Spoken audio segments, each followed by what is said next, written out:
انہوں نے اللہ کا ذکر کیا تو صحیح،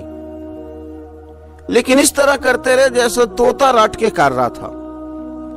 اگر غور کرتے اس بات پر، توجہ دیتے اس بات پر، اگر ان کا یہ ایک ذہن بن جاتا کہ میں بھلا کیا کہہ رہا ہوں، جب ان کی زبان سے نکلتا سبحان اللہ، تو پھر غور کرتے کہ میں نے یہ کہا ہے کہ اللہ پاک ہے،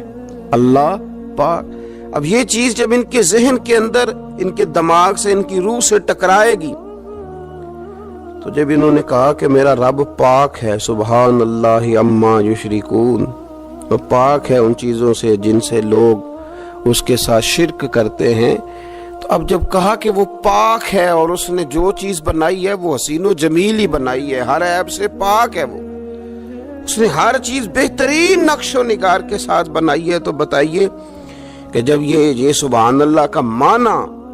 اور اس کا مفہوم سمجھ کر اللہ کا یہ ذکر کیا گیا، تو اب اس طرح نہیں ہو گیا کہ جیسے پورے وجود کے اندر خوشبو بکھر گئی ہو، اب یوں نہیں محسوس ہو گیا کہ جیسے بالکل ساری طبیعت ٹھنڈی اور پھولوں کی طرح ہو گئی، اب ایسے نہیں محسوس ہو گیا کہ جیسے اللہ نے قوت، طاقت اور روحانیت عطا کر دی۔ اور پھر جب کسی شخص نے کہا کہ الحمدللہ، تمام تعریفیں اللہ کے لیے، تو اب آپ اندازہ فرما لینا کہ وہ کتنا عظیم اور کتنا بڑا مالک ہے، کہ کہا جا رہا ہے کہ میں کسی کی کوئی جھوٹی تعریف نہیں کروں گا، مجھ سے کسی کی خوشامد نہیں ہوتی، اور کوئی کتنا بھی اونچا چلا جائے یہ ساری تعریفیں کمزور ہیں، حدود والی ہیں، ایک رب ہے الحمدللہ، جس کے لیے تمام تعریفیں،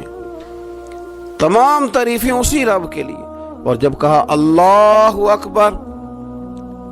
اللہ بہت بڑا ہے، جب اس کی زبان سے یہ جملے نکلتے ہیں تو آپ ذرا غور فرمائیں کہ وہ کہاں پہنچ جاتا ہے۔ وہ پھر کیا کبھی کسی سے ڈرے گا؟ وہ کسی چیز کا خوف طاری کرے گا؟ کوئی چیز ایسی ہوگی جو اس کی نفسیات پر حاوی ہو سکے؟ سب سے بڑا تو اللہ ہے، تو وہ کبھی بھی کسی بڑے آدمی کے رعب کا شکار نہیں ہوگا، وہ کبھی کسی کی دولت، کسی کا اقتدار، کسی کی قوت اور کسی کی ظاہری طور پر تھوڑی بہت چمک اسے خیرہ نہیں کر سکے گی، اس لیے کہ وہ جانتا ہے کہ اکبر صرف اللہ ہی ہے۔ تو اب اس کے اندر بہت بڑی طاقت آئے گی، بہت بڑی ہمت آئے گی، وہ بہت زیادہ اپنے آپ کو قوت والا محسوس کرے گا۔ تو یہ جب تھوڑا سا غور کرتا ہے کہ میں کیا کہہ رہا ہوں، میری زبان سے کیا نکل رہا ہے، تو پھر یہ